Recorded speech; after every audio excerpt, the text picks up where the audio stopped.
Anybody? No. That's weird. I know, just edit this out. Yeah, well, I'll have to now. Yeah. I'm sorry, everyone. I was tricked by a ghost. All right, we're back. Episode 5 of Crosstalk. I'm Tim. I'm Chris. And today we're talking about underappreciated films. We thought it might be a good idea to give you guys some of our favorite movies because we think that, while this is a good discussion on film in general, it's always good to get a little bit of feedback from us in terms of where our, interests lie and our thoughts on films in general. So I'm going to start by asking Chris some, maybe what some of his favorite underappreciated films are. So Chris, what do you think? So I'm just gonna start by I'm gonna go back to one that I talked about on the very first Crosstalk episode, The Fountain. I unabashedly love that film. Yeah. I think all of actually Aronofsky's work is pretty underrated, but maybe outside of Black Swan because Portman did win an Oscar for it. I believe he might have won Best Director, but I really love the film. I think it really captures how somebody deals with loss really well, and it really also captures what maybe not a true definition of what love is, but it does a really good job of defining it, and it's also a very intelligent film. It's gorgeous as well. The effects, especially like Hugh Jackman at the end and that sort of like metaphysical bubble or whatever he's in at the end. It's great. It's quite strange. The best thing about it though, and what I like about a lot of underappreciated films is it can be divisive in that people who don't get it will just basically it's stupid or whatever, right? Yeah. But what I like about it is it encourages discussion. Yeah, and I haven't seen that film, so that just goes to show you exactly why it's underappreciated, right? Right, exactly. So in a room of 2 people, 50% of the audience have not seen 50%. Yeah, exactly. So my point is I've read about that movie. I've watched little trailers and things like that. I've read reviews, and I've heard that it's a really beautiful movie, and that at the same time it requires maybe not for everyone, but repeated viewings, right? Because there's complexities in terms of the messaging and there's symbolism, as you alluded to. So I think that's a good example right out of the gate of a movie that. And how about you? So I think I'm gonna start by listing a newer movie. Okay. And don't say Fast and Furious. I'm not gonna say that. All right, excellent. I'm gonna choose The Edge of Tomorrow. Also known as excellent choice. Live, Die, and Repeat, right? That was what it was repackaged as. Yeah, anyway. exactly. And the reason why I think that is an underappreciated film is because, and again, I think we've spoken about this briefly before. Yeah, we've talked about it before, yeah.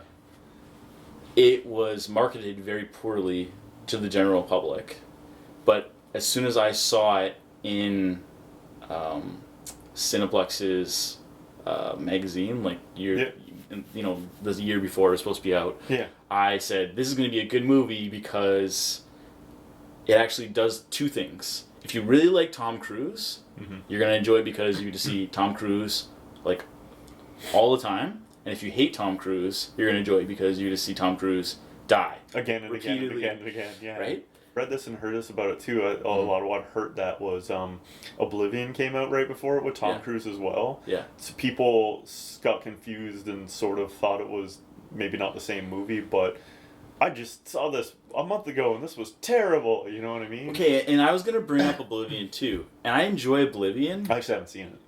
Well, there you go, underappreciated. Yeah. I enjoy Oblivion for a different reason because aesthetically it's more pleasing, I think, than Edge of Tomorrow. Yeah.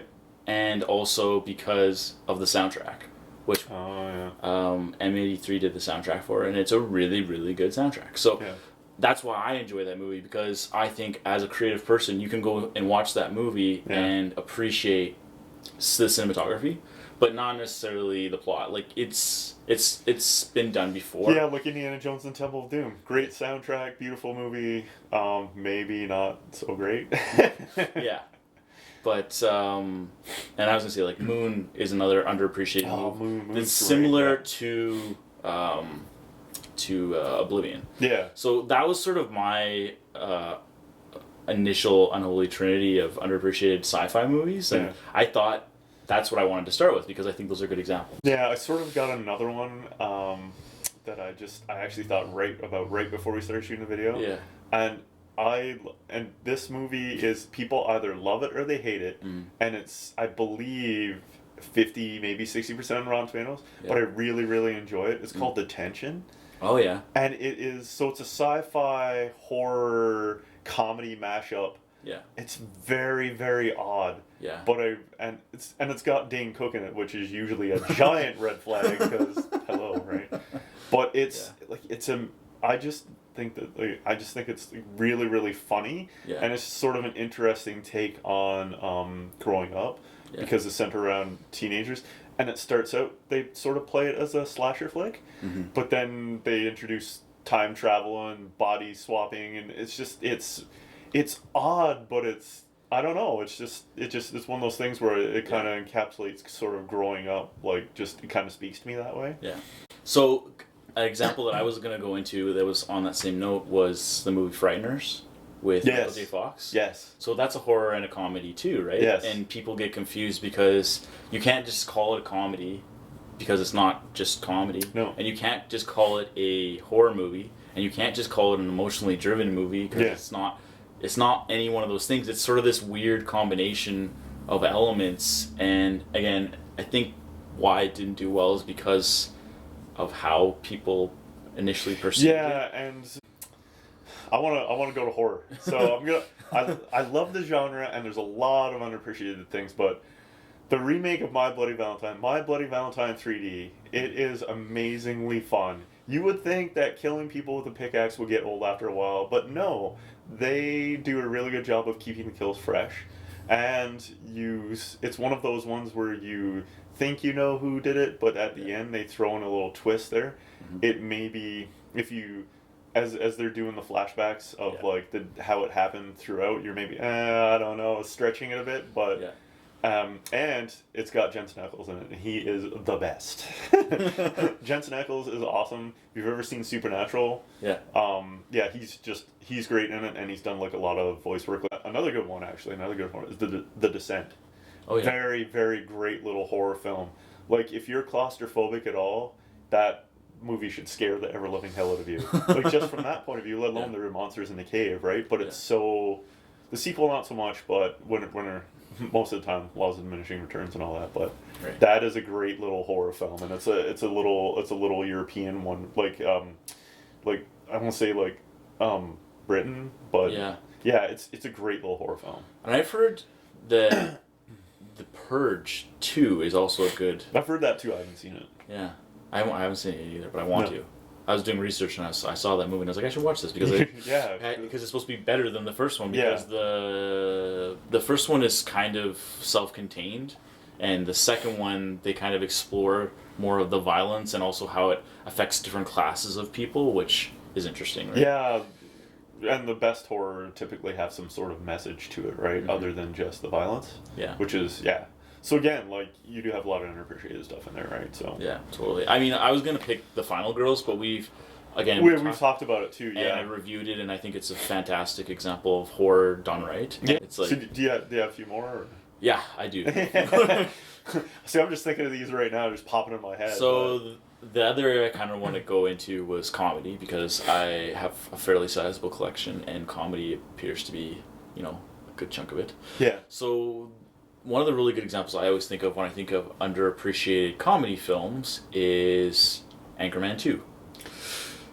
Which, believe it or not, I know Anchorman is comedy gold, but it's not the most intelligent comedy. Yeah, you know what's funny too? Everybody loves Anchorman, and I don't at all.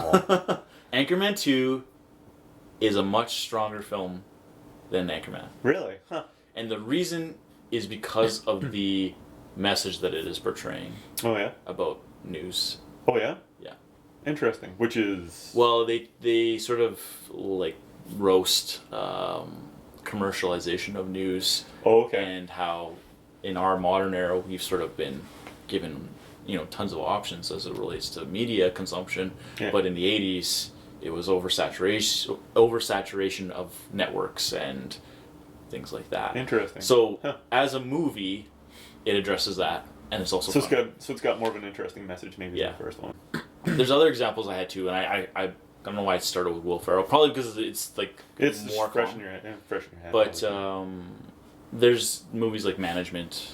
I don't know if you've seen it, but it's got Jennifer Aniston, and for some reason the guy's name is evading me right now. But this other the two leads in the movie. It's about a guy who works for a motel, and then there's a lady comes in and sells corporate art, and they end up getting into a relationship. And I don't know why I can't remember his name, but the point is it's a really good movie because it's not your typical romantic comedy, and it's not a drama either. So it's kind of got a few different elements. I've mentioned Defender before. I've talked about I don't know if we talk about Gentlemen Broncos, but there's lots of little indie comedies. I'll tell you two that come to my mind. So Extract. Oh yeah. I don't know if you've ever seen it, but Ben Affleck is hilarious in that movie. He is so funny. And I sort of just kind of forgot the second one, but it was anyway. I think that was They Came Together is the other one. Yeah. So both of those I really, really, really enjoy because they're different. Yeah, it's Amy Poehler and Paul Rudd, right? Yeah. It's really, really different, and even if it's not laugh out loud funny, it's still funny from a perspective of like they're trying to do different things, and there's a different message, or it's more intelligent comedy. Mm-hmm. Yeah, so it's those are two, and like you said, like a little bit more indie, a little bit more less known. But the one that I really wanted to talk about was Goon, which is Sean William Scott. Yeah, that's fantastic. Right? Yeah. And I like hockey just as much as the next Canadian. I wouldn't call myself, basketball's way better. I wouldn't call myself an avid hockey fan. Yeah. But I think anyone can watch that movie regardless of whether they like hockey or not. Yeah, see, and here's the thing about it too, like I abhor fighting in hockey. I hate it. Right. Like most people love it. I cannot stand it. I think it needs to go. Yeah. But that movie's got like so much heart. It's not even like like the heart in that movie, like he's just sort of a simple guy, but he just like Sean William Scott, I'm like, well, you think of him and a lot of times you think of like Stifler, right, from American Pie movies. Yeah. But he just does this great job of like making you care about the guy. Like exactly. He's just like so pure and nice. Yeah. You just can't help but root for him. Yeah. So those are good examples of comedies, I think. When it comes to action or drama, we kind of touched on it. I was going to mention Equilibrium as well because I think that's a really fantastic piece of sci-fi. Yeah. Not that I need to like go into why. I think you should just watch it. But Equilibrium's good. Yeah, I really like it too. I was also thinking it would be good to mention The Gift again because I think that's another good piece of psychological thriller. There's like some really, I'm talking about maybe a few more older films. Double Indemnity. Yeah. Such a good noir. Yeah. Oh, film noir, yeah. Noir film. No, yeah. I love noir. Like a good noir, man, you just like sort of cuddle up in a blanket with like some popcorn and just settle in and kind of watch it. You're like, who did this? You're like, oh my god, like what's gonna happen? You know what I mean? And that movie is a great little noir, right? Mm-hmm. Dwayne Johnson's done a few. I mean, surprisingly, and maybe not surprisingly. Surprisingly, I would think for the majority of people, not surprising to me. But he's done a lot of action movies, and one of the ones I think of as a good example is Snitch, which I think is a good action movie that he's done that is probably lesser known. Faster was pretty good. One of the first ones that he did, The Rundown, was actually really, really fun. That's also with Sean William Scott, right? Yeah. So that I don't know if that would be underappreciated, but it's maybe people tend to forget about it because they're now familiar with his Fast and Furious work, and of course he's remaking Baywatch and Jumanji. Yeah, he's like he's everywhere now. Yeah, some Hercules. Yeah. Although that would not be. No. I heard it wasn't very good, but yeah. The Quick and the Dead is a western. Oh, westerns! Yeah. Oh, the assassination of Jesse James by the Coward. Yeah, that's a good western too. Yeah, so like westerns in general now underappreciated because they're not much of a. Not as common, right? Yeah, anymore. Revenant. So But Yeah. I don't think that was underappreciated. I mean, Leo did get Leo's Oscar, right? Yeah. But yeah, The Quick and the Dead is an excellent example. I've always been a big fan of that one with Val Kilmer and Kurt Russell, Tombstone. Have you ever seen Tombstone's good too. Yeah. I think that's an underappreciated Western. Yeah, and it's definitely better than Costner's Wife. Yeah, and I think it was overshadowed by it. It totally was, because that was Oscar bait, and this one was like more of an action-y kind of. Yeah. It's like less historically accurate, but more action, more people die, basically. Yeah. Yeah. That's a good little one. Kilmer did a really good job in that. He's hilarious in that. Oh yeah, totally. Doc Holliday. Yeah, Doc Holliday. So like I thought of another example. I think. Well, you were saying we haven't touched on romance. Romance, yeah. So I was thinking there's a couple examples on there. Like for example, if you look at the movie About Time, which is incidentally is one of my favorite time travel movies ever. Mm-hmm. And again, I think I may have touched on this before when we were talking about the genre initially, but it's about, and I don't want to spoil it, and I've said this before on the blog, but I don't want to spoil it. But it's about this man who learns he has the ability to travel backwards through his own life. Yeah, and I don't think you really ruined anything, because as far as I know, it was in the trailers, because I remember seeing a trailer for it. And he learns that all the men in his family have the ability to do this. Yes. So it's a good love story because it helps create a stronger bond between him and his father, which they already had a good relationship to begin with. Right. But strengthens the bond even more so, yeah. Yeah. And you've got two really good character actors in Bill Nighy and Domhnall Gleeson in it. Yeah. As far as romance goes, like Ruby Sparks. Yeah. I'd never seen it, and it just happened to be on television. Yeah. And I went through and I watched it, and it's like, you get to the ending, I'm like, I got a couple tears streaking down my cheeks, because I'm like, it was just it's like an excellent little film about romance and what it means to be in love, and his brother is telling him, was like, you could make her do whatever you want, and he's like, well, that's not really what I really want, right? I don't want somebody to just be who I want. I want them to be themselves, be themselves and who they are, and we need to, be two individual people, but who can come. It's very, like, that's what a modern relationship is. As a childhood example for me is Hook. Yeah, Hook's really, although is it underappreciated though? I think it's underappreciated. It was underappreciated when it was a released movie. I think it's gained more of a following now. Yeah. It's I don't know. When I think of it, I recommend it to people and they're like, oh yeah, Hook. Like they either haven't heard about it or they forgot about it. Yeah, that's true. Like, I know we mentioned maybe a few examples before where we're like, maybe it's not underrated, but people have maybe forgotten about it. Yeah. Mm-hmm. Okay, cool. So the next thing that I think we should talk about is why we like these kinds of films. What it means to us. Right. And in my case, I think the reason why I've selected films like Edge of Tomorrow and The Sure Thing and Goon and Hook and Gentlemen Broncos and all these types of movies is because when I look at them, I see them as a case study for film and for that genre, and they're expressing something, like I said, humanized. Like, it's taking a quality of humanity and further emphasizing it. Yeah. And in many cases, I can say that's the best example of this type of scene or characterization or genre or whatever. Right? It takes that type of story and puts a tilt on it in a interesting way. Yeah.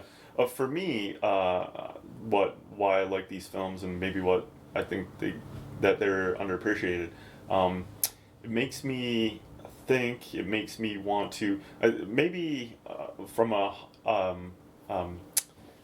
more of a general perspective, makes me want to like go talk to somebody about it, like the film. Like, I want to go talk to somebody about that film, like, or like with Ruby Sparks, like, I want to go talk to somebody about how this is like the definition of love for me. You know what I mean? Like, encapsulates it so well. Like, you want to talk about it. Yeah, and it's like we said in our first episode where we talked about media consumption. How do you consume your media? Who do you talk to? What sources you go to? And when we're championing these movies, it's because we've said, this movie is representative of why we watch movies, right? Yeah. Like, this is why you get excited about going to the movies, or like you said, talking with a friend about an idea that you got from a movie.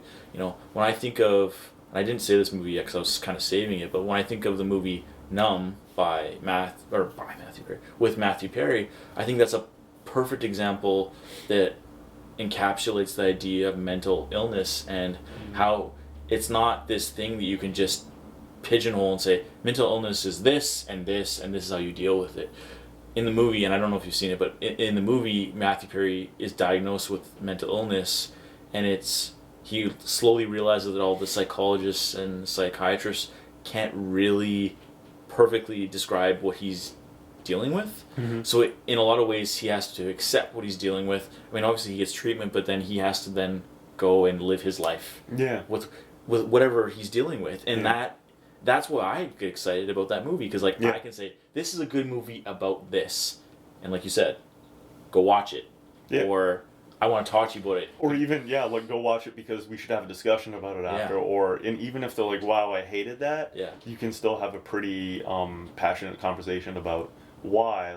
Or even you can sometimes change people's opinion. Well, I never thought about it like that. Yeah. You know what I mean? That's the biggest, I think the biggest takeaway when I'm ever championing about go out and find your own underappreciated film. Yeah, take the opportunity to go to your, I was planning on writing about this at some point, but go to a flea market and pick up, a $2 DVD of a movie that you've never heard of. Yeah, there's a chance it might be garbage. But it's $2. It's like, not going to... What happens if you find something that is a gem of a movie that you've never heard of, no one has heard of it, and now you can share that with them? Yeah, exactly. Share that positive experience. Yeah. So. Absolutely agree. So what do you think? Do you think we've covered the topic? Yeah, I think we got everything. We've touched a lot of the genres for sure. And okay. Yeah, so. Okay, so I guess we're gonna wrap it up from here. Do you agree with our choices about underappreciated film? Perhaps there's some more that we didn't touch on, or there's maybe some more that you're very passionate about yourself. Feel free to mention in the comments, like the video, share it, or even better, subscribe to the channel. Until next time. I'm Tim. And I'm Chris. And this is Crosstalk.